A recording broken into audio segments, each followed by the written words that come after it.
Let's learn how to build your pull-up strength with the assisted pull-up machine.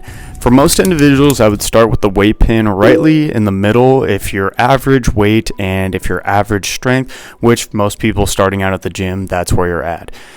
We'll assess what you might be in a second though, but from there, go ahead and step up to the assisted pull-up machine, and then you're going to put one of your knees, whatever knee you can get up there, and push it gently down into the device. Placing both of your hands with a pull-up grip, palms facing forward, gently allow yourself to go down slowly onto the machine and then pull yourself up. When you're doing this, you should feel like you can do about 10 repetitions. That is the level of weight on the assisted pull-up machine you want.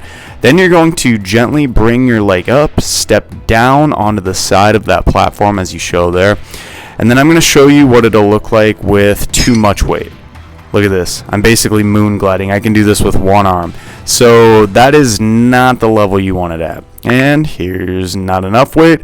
I'm dangling down and have zero control. You're going to find that perfect weight for yourself and then do your best to have a good pull-up technique, which is simply going to be pulling your shoulder blades back, down, and together, trying to imagine bringing that chest up to the bar, slowly lowering yourself down until you are at a dead hang position.